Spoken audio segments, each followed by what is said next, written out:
साहब बहुत शुक्रिया प्रोग्राम के लिए आपने वक्त निकाला। गुज़िश्ता दिनों जब सऊदी वक्त पाकिस्तान आया हुआ था तो बस ऐसा लग रहा था कि दिनों में ये सरमायाकारी के मुआहदे तय होंगे और पाकिस्तान में ये इन्वेस्टमेंट आना शुरू हो जाएगी। प्राइम मिनिस्टर को भी अभी गए 3 दिन हो गए, आज तीसरा दिन है उनका सऊदी अरब में, लेकिन कोई मुआहदा अभी तक फाइनल नहीं हुआ। इसमें डिले की कोई वजूहत आपकी समझ आ रही है? बहुत शुक्रिया मुझे लेने के लिए। देखें, ये प्रोसेस थोड़ा सा टाइम लेता है, टाइम कंज्यूमिंग प्रोसेस होता है, ये इतना जल्दी नहीं होता। बड़े प्रोजेक्ट्स होते हैं ख़ास तौर पे, उसमें कॉम्प्लेक्सिटीज़ होती हैं काफ़ी ज़्यादा, और G2G लेवल पे बहुत सोच समझ के काम किया जाता है। ऐसा नहीं होता कि एक डेलीगेशन गया, दूसरा डेलीगेशन आया और फ़ौरन से जो है वो अनाउंसमेंट क्योंकि हो गई है। ये अच्छी बात है कि अमाउंट बता दी गई है कि कितनी इन्वेस्टमेंट सऊदी अरेबिया करेगा। ये एक अच्छी चीज़ है, अच्छी डेवलपमेंट है। अब उसके देखें निटी-ग्रिटीज़ होती हैं, उसका एक प्रोसेस होता है, उसमें वक्त लगता है थोड़ा सा। तो मेरे ख्याल में जल्द हो जाएगा। रेको डेक एक छोटा जो है वो प्रोजेक्ट नहीं है, बहुत बड़ा प्रोजेक्ट है, और कॉपर की जो माइंस है हमारी, वो वन ऑफ द लार्जेस्ट है दुनिया में।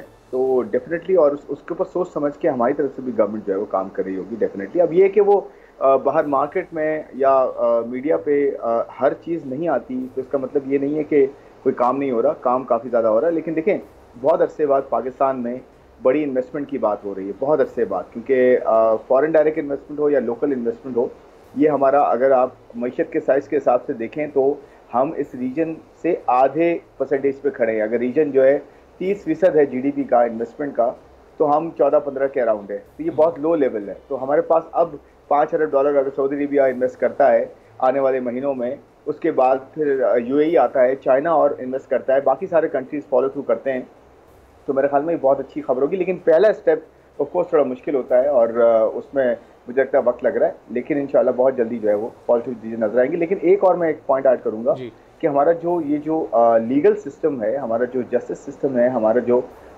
एग्रीमेंट्स जो होते हैं, हमारा जो कॉन्ट्रैक्ट ऑनरिंग का जो एक एक ट्रैक रिकॉर्ड रहा है, और जिस जिस तरह से फैसले डिले होते हैं हमारे यहाँ, तो ये बड़ा इंपॉर्टेंट है कि ये इन्वेस्टर को किसी तरह से एक बेहतर लीगल इन्वायरमेंट प्रोवाइड किया जाए, ताकि जो है हमारे कंट्री का भी फ़ायदा हो, लोगों का भी फ़ायदा हो, जल्दी फैसले हों और एफिशिएंसी आए लीगल सिस्टम में। इससे बहुत फ़र्क पड़ता है पूरी इकोनॉमी को, ग्रोथ को, इन्वेस्टमेंट को, इन्वेस्टर के कॉन्फिडेंस को।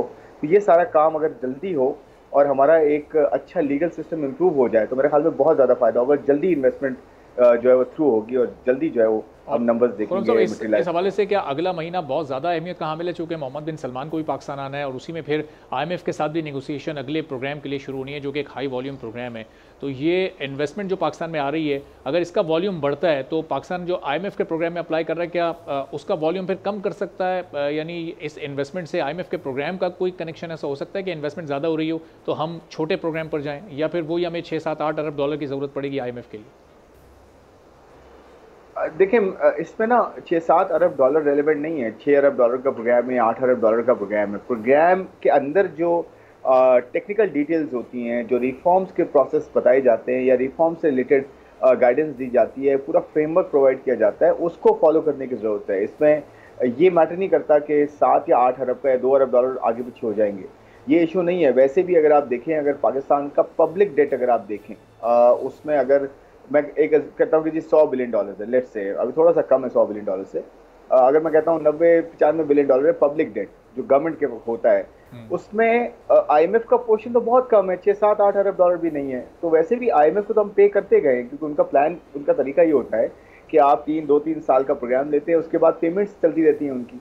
तो उनका इतना बड़ा पोर्शन नहीं है डेट का। चाइना का पोर्शन बहुत ज़्यादा है डेट का, टोटल पब्लिक डेट में।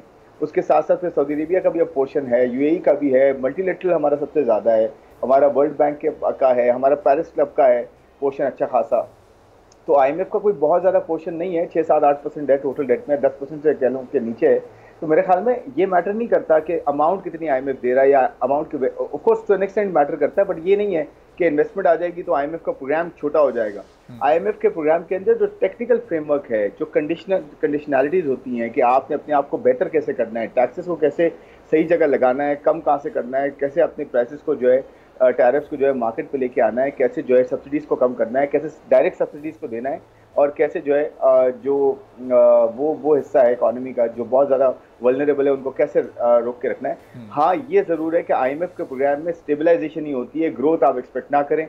वो इन्वेस्टमेंट आती है, वो खुद हम अपने आप को ठीक करते हैं, अपनी जो है वो पब्लिक सेक्टर कंपनीज को जो है वो उनसे निकलती है गवर्नमेंट, पेंशन के रिफॉर्म्स करती है, एनर्जी के रिफॉर्म्स करती है, टैक्स सही जगह लगाती है, टैक्स रिफॉर्म्स करती है, एक्सपेंडिचर्स को कंटेन करती है, कर्जों को मैनेज करती है कि आगे कर्जे कैसे जो है हम अदा करेंगे। ये सारे काम जो है हमने खुद भी करने, IMF हो या ना हो। ये अब ये नहीं है कि IMF के साथ ही होगा। तो मेरे ख्याल में प्रोग्राम जो है वो मैटर करता है in terms of its essence, जो वो अपनी जो है फ्रेमवर्क देते हैं, रादर देन ये कि हम सिर्फ $2-4 बिलियन